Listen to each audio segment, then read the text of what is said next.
Wilson House, Summer Street.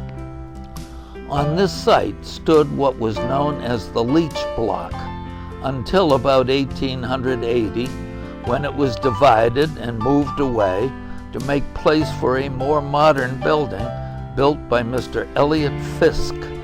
When completed, it was used as a hotel with stores on the ground floor. For some time, it has been largely occupied by our foreign friends.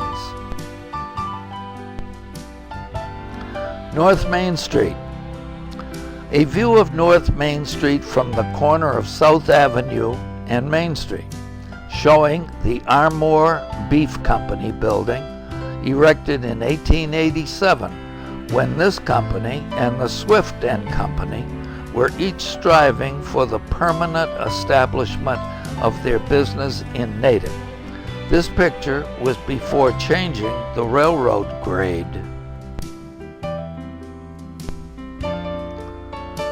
Town Hall and the first high school building.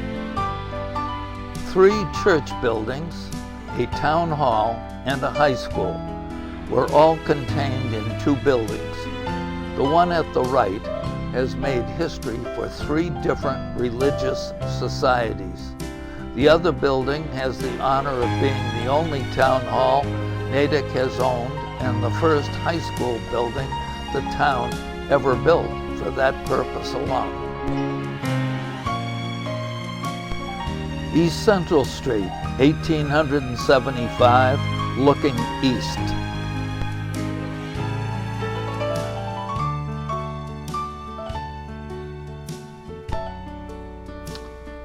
East Central Street, 1996. This picture is taken from the same spot in the church steeple as the previous photo.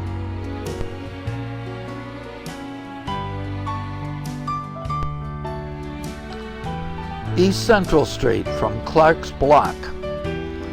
This view shows us East Central Street, including the Common and Town Lot, where our new Town Hall, 2004, now stands. Just beyond, we can see the Catholic Church previous to its being abandoned.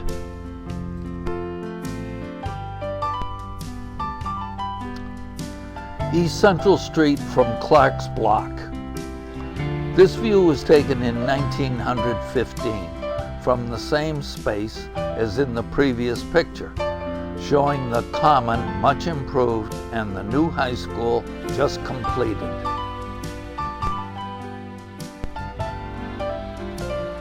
Liberty Loan Cottage.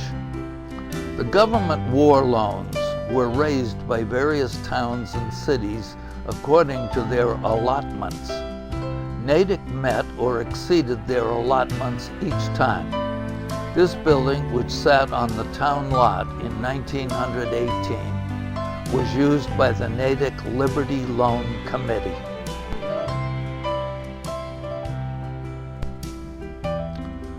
Clarendon Street East. This is a view of the town as it was in 1890, east of Clarendon Street, including the new high school, the one built where the telephone company now has a building. You can also see the reservoir on the hills beyond. Dug Pond Station. At the introduction of water into Natick in the year 1874, the first supply was taken from Dug Pond. This substantial station was built on the northern shore of the pond. It was active as long as water was taken from the pond. Natick Water System. It was decided in 1903 to establish driven wells north of Lake Cochituate due to increased numbers of water takers and the seeming impurity of the water.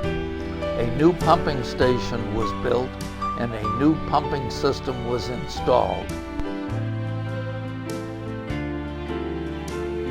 Reservoir Hill. At the introduction of a water system into Natick, following the big fire of 1874, the hill, known as Broad's Hill, was purchased by the town as a desirable place for a reservoir and furnishing the required pressure for the town. This hill is located on the north side of Union Street, opposite the hospital. 9th Massachusetts Regiment, leaving for Cuba, 1898. Natick has always been among the foremost to furnish her quota of men for the support of the government in times of peril, beginning with the Revolution, when Natick voted to raise 18 Minutemen. Here is a view of the members of the 9th Massachusetts leaving town for Cuba in the Spanish War in 1898. Company L, 9th Regiment, off for Mexico.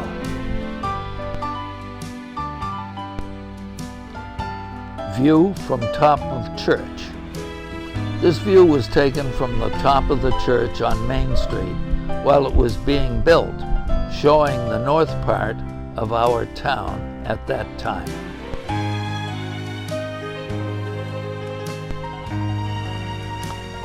West side of Main Street, showing the west side of Main Street near the railroad, back before the depression of the tracks and when the saloon was more common on our main streets than it is today.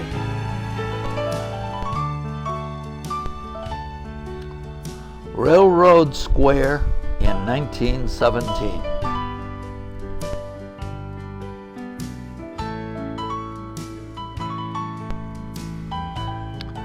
Post office in 1890.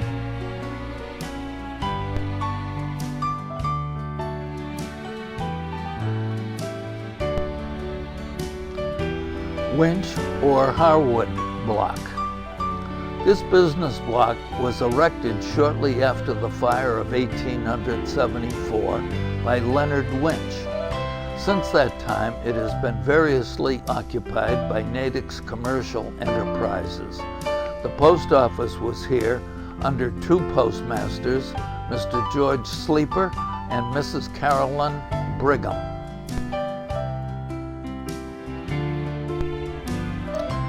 Morse Institute. This beautiful building was a gift to the town from the late Mary Ann Morse, who was the daughter of Samuel Morse, who built the brick house now standing on Clarendon Street.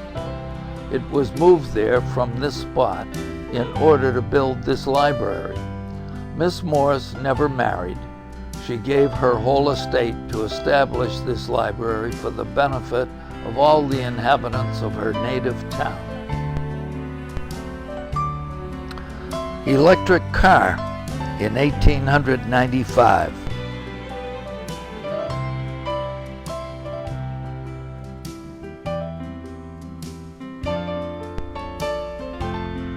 Leonard Morse Hospital.